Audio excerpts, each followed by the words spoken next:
Okay, I'm gonna start off by saying that I love Delta and I love everything that Delta does for us on Team USA. That being said, this is about one Delta employee and absolutely not about Delta as a company. Last week, my family and I flew out to Los Angeles for a little vacation, and we decided to fly out of Philadelphia rather than our usual hub of Newark. So we are pretty seasoned travelers. You have to be if you're somebody who has a disability, especially a wheelchair user.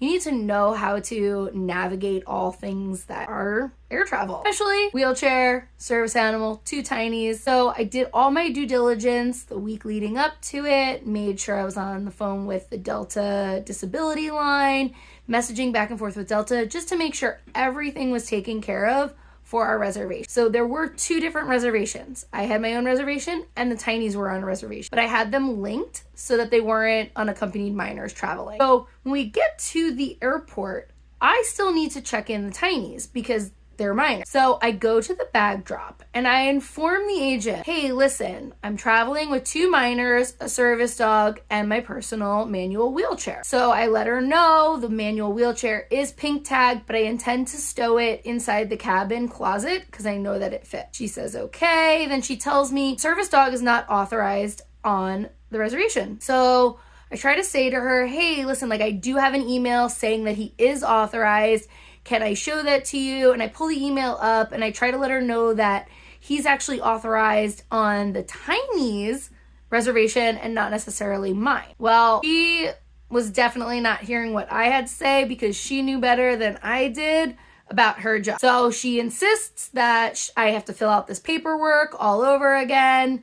And she just leaves me and goes into the back. Comes back with the paperwork. By then, I've pulled it up on my phone, the paperwork that I've submitted to DOT and all of that. I give it to her. She says, okay, this is fine, but I need to make sure that my supervisor will authorize it. Okay. She gets a supervisor eventually and all goes well. Dog is now put onto the reservation, bags are checked, and I am off to park the car before we go get on the flight. Well, as we are parking the car, I come to realize that she in fact did not check in the kids, and lo and behold, we missed our flight. So where it was a simple situation that she should have listened to me as the person who was flying, and I tried to explain, I fly often and I have this documentation. I had everything of ours in a row. She just wasn't willing to listen to what I was saying. And because of her negligence, she didn't check in the children and we missed our flight, which was a real shame because we went from sitting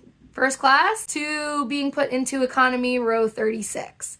Now, I will say that Delta found seats and we were able to be on a bulkhead with the dog and have enough space. But the rest of the trip, all I kept hearing was, we didn't get waffles, we didn't get waffles, we didn't get waffles, because we had pre-picked our first class meal to be waffles, and the kids were obviously upset about that one. So what was supposed to be a nice 4.5 hour flight to Salt Lake City and then on 2 hours into LAX, getting us there right around noon into bright sunny LA, we ended up having to fly through Atlanta, 2 hours, which had to keep the littlest one awake because gosh forbid she falls asleep on that first flight before the long flight. Then we had a very long layover, which, the kids were not happy about because they didn't get Delta Sky Club. And then we headed off onto LAX, got there around 3 o'clock, had to find our bags because the bags made it on the Salt Lake City flight. We just didn't. So when we finally got our bags and got to the rental car place, it was already 4 o'clock-ish, a little bit after. Just in time for LA rush hour and an hour-and-a-half drive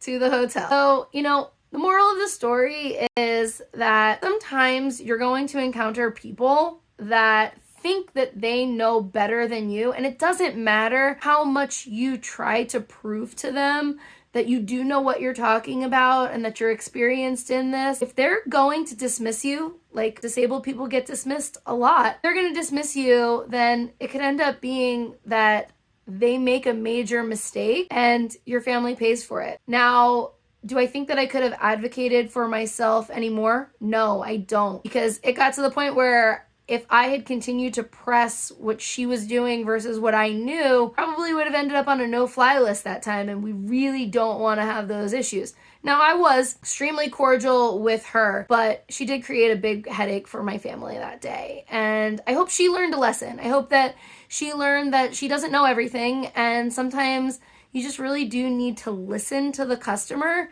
because what you think is going on may not actually be what is going. Anyway, all worked out well. We're still waiting to hear from Delta because we did have some, fare changes in that case. But I'm sure it'll all get figured out because Delta is the best. So anyways, what I have to say to you today is advocate for yourself and don't let anybody dismiss you simply because you're disabled or they think they know more than you. All right, guys, have a good one.